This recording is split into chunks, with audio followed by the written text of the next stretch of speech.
Yo, what's going on everyone? Welcome back to another tutorial on the channel. Defending's changed quite a bit after the recent patch, and that's why in today's video I will be showing you guys how you defend like a pro player after the patch. We'll break it down into 3 parts. What am I trying to achieve when I'm defending on the opponent's half? What am I trying to achieve at the halfway line / around my own box? And lastly, for the third one will be how do I defend the best way inside the box? Let's jump right into it.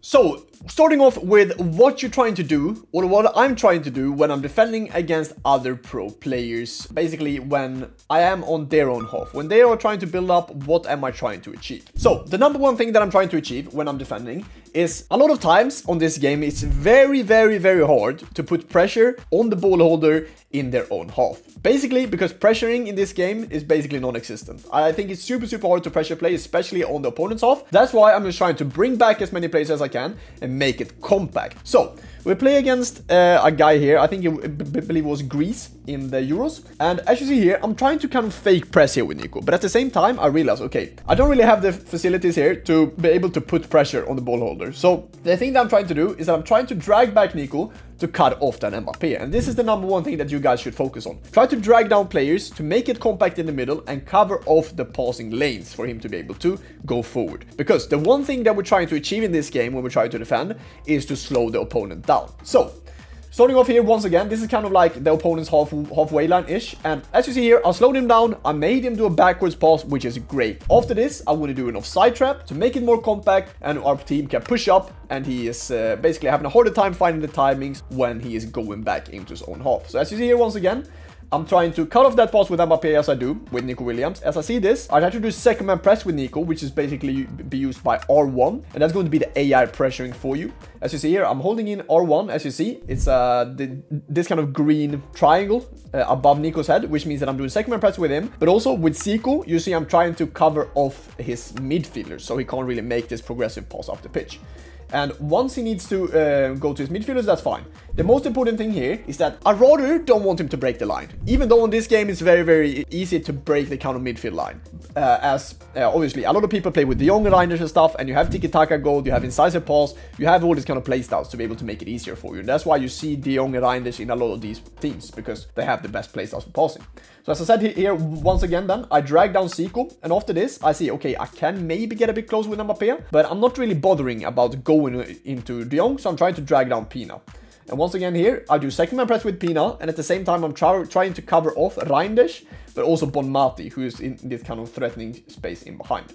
And as you see here, I'm just trying to slow him down as much as I can. And this is in general great defending as we slowed him down. And after this, we're just trying to make it as compact as possible around the box. But that's going to be tip number 1. Just try to slow your opponent down until he reaches your own half. That's where we're trying to do some different things. So, what are we trying to achieve from basically when the opponent breaks our midfield into our own half, but also around the box? So we're starting off with around the half. As you see here, if I manage to pull De Jong out of position here and trying to go on his De Jong, yes, I could get the ball, but it's high risk, high reward. So if I get the ball, yes, I have a great counter attack. If I miss, he has an easy pass out to Nico, then he can play a R1 pass into either Pina or Bonmati's feet, and we basically 1v1 with the defenders, which in this game is really hard, even though off the patch it is a bit easier, which I will be explaining later in this video. But he manages to find Nico Williams. As you see here, the most important thing that I'm trying to do here is to just make it compact in the middle.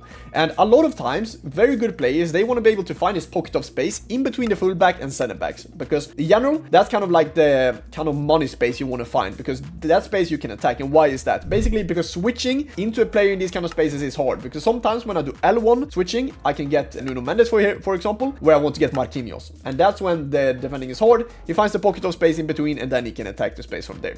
That's basically the pocket of space we want to cover off. So as you see here, I'm trying to do second man press here with Nuno Mendes to put a bit of pressure on Nico Williams, because I just don't want him to be able to just run down to the corner flag and then try to play for Ollelito reset, which is basically from the wing, see him, then into the striker. So, what am I trying to achieve here? As I said, once again, we're trying to do second man press with Nuno Mendes. When I feel like I'm getting closer to him, I want to try to be a bit aggressive, but I don't want to overstep. I don't want to step out the fullback or the center midfielder, because once you do that in this game, you are done, especially when you play against better players. Because better players, they see when the opponent is pulling out players like crazy. That's when Other players are trying to compensate, try to take up their position, and then it's just going to be basically chaos all over the pitch in their defense. So once again here then, Nuno Mendes, I'm just trying to slow Nico Williams down, which I do. He finds a pass here to De Jong, and from here, I'm just trying to... I don't know what Mbappe did there, but overall that was decent defending as I'm just trying to cut off this threatening pass to the inside. Because if Nico Williams manages to play this pass backwards to Frankie De Jong, it doesn't really matter. You know, I'm in a pretty good spot to be able to defend with both Reinders and De Jong here, as I'm playing a 4-4-1 in this game. So the main thing around your own box slash the halfway line is to just try to slow the opponent down, but also trying to cut off these passes into the box so he can't find his striker, his cams, or maybe his wingers in that pocket between the center back and the fullback. And this is going to be a perfect example of what I tried to explain before. And I feel like you guys a lot of times are struggling with gameplay. And the gameplay can be very slow. Against this guy, it was 60 ping. So it was very, very bad gameplay here. And the main thing then, your best friend is your center midfielders then, or CDMs, whatever you want to play. If you play a 4-4-1-1, 4-2-3-1, whatever, 4-5-1. You want to try to make it compact. And as I said before, the opponents try to attack this space in between the fullback and the center back. So what are you trying to do then? If they do a play lock in between here, I see that he wants to attack the space between Llorente and Stam. Now, Reinders is in a pretty decent spot. But what would happen if Reinders were a bit more higher up and I can't really select him? The thing you want to do then is to manually switch to either Marcos Llorente or Stam to try to cut off this space in between them. So Mbappe in this case can't attack the space. So you either want to use right stick switching with your right analog, or you want to do L1 switching, which is going to be the closest player to the ball in most times. But he manages to find this pass here, and this is why it's so hard to defend. Because if he plays one pass here to Bonmati and then one pass to Pina, is basically 1-on-1. So the thing I'm trying to do is that I'm trying to get closer to him here. And in harder gameplay, it's very, very hard to do manual defending. So in this case, guys, I would advise you guys to do second man press with Llorente and then try to grab a center mid. Because 1v1 defending in bad gameplay, wherever you play weekly league, rivals, friends, whatever it is, if you feel like the gameplay is low, try to use the AI a bit to your advantage. That will make you a better defender in this game, unfortunately, that is. But as you see here, he's kind of cooking me here with Reinders, just with left stick being pretty decent, even though it is a bit... not left stick is not patched, but the R1 dribbling is patched. Finds a good pass to Pina, and he probably should have scored to make it 2-1. So that's what you're trying to do. Just try to cut off the middle as much as you can, and then try to cut off the spaces in between the fullback and the center back so the opponent can't attack these. And this clip in general will be basically how you defend in this game in a very, very good way. So once he tries to go backwards here, this is where I'm trying to use my CMs as much as I can now, because when he kind of broke the line between the center midfielders, it's kind of hard to get to the center mids because you need to push them back, and if he manages to take space forward, yeah, well, then he has a great chance of scoring them. So the thing that I'm trying to achieve is that I'm just trying to make it compact in the middle as I can with Reinders and De Jong, which I do here. If we just play this clip a bit, see how I'm just using Reinders and De Jong to try to break that midfield.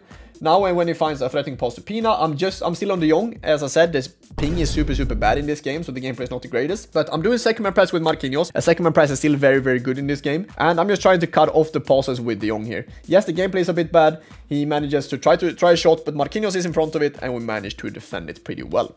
So once again here, just look how I'm using De Jong by just controlling him. A bit of R1 pressure here with Marquinhos managed me to get the ball, and from here, I can start my own attack. So what's going to happen when you are kind of last resort with your center backs? This is where it's very, very, very hard, and everyone in this game is struggling with it. Even the best pro players in the world are struggling. And the thing now of the patch that is definitely buffed and became better is the sprint jockey. And what is the sprint jockey? It's basically when you're holding in L2 to be able to get more control over your center back, but also holding in R1. So R2, my bad. So you're using L2, R2, which is basically the back pedals here at the bottom. I believe it's RT and LT on Xbox. You need to use these together, and you will be able to move better with the center back. So in this case, I am kind of last resort. He has a good through ball to Nico, and I basically need to switch so he can't take the touch forward in front of Marquinhos, as he managed to find this kind of through ball. And once he get into these kind of spaces, the thing that I'm trying to achieve here is that I'm just trying to cut off the pass to Nico Williams, because in general, beating the AI 1v1 in this game, for example, if he gets the ball here to, I believe this is Pina, and he's trying to beat my Stam here when I am on R1 pressure on him, is very, very hard. So we want to just cut off the passes going forward. And as you see here, now I feel like, okay, he can't really make this pass around Marquinhos into Nico Williams. I mean, he could. It's still FC26 in the end of the day, but it will be a very, very hard pass to make. So I'm just trying to slow him down as much as I can. And once he basically sent Pina in behind, that's when I can switch again to my center midfielder. And as I said now in step 2 previous, is that I'm just trying to cut off the dangerous passes to my opponent's strikers or wingers that are inside the box. So once again here, he manages to not find a pass. There was decent defending. Once again, I'm being very, very sloppy here. And this is the power of the triangle. I feel like I am in the lane. I'm not. That's why I thought I was in the lane, so I was trying to move Llorente, taking the ball outside, but I didn't get the ball. So Llorente is in basically no man's land here. I'm trying to get closer with Stam. As I said before, I want to do second man pressure with Stam, which you saw that I did just here, and then trying to cut off the dangerous passes inside the box. So this is basically what you're trying to do. Once again here though, I need to be better at cutting off this kind of dangerous pass, because once he finds his pass to Pina, cash money. And he finds the pass to Pina. Unfortunately for him, he didn't really aim well, as we are playing on precision shooting in this mode, but pretty decent defending up until the point where he got the ball to Pina. Anything inside the box, as I tried to explain, try to use sprint jockey by using L2 and R2 with your center back or even with your center midfielders now after the patch is great, and will make you a way better defender in this game. If you feel like you're pulling a lot of players out of position, just try to make the team compact, get in shape, and then you try to use sprint jockey with either your center backs or the CDMs, depending on where your opponent is on your final third. And that's how you defend like a pro after the FC26 patch. If this helped you out, drop a like and subscribe. We're on the road to 100,000 subscribers, and I see that 70% of you guys are not subscribing, so please do so. That would be much appreciated. So please hit that button, and I'll see you guys in the next video tomorrow. See you boys, stay safe, peace.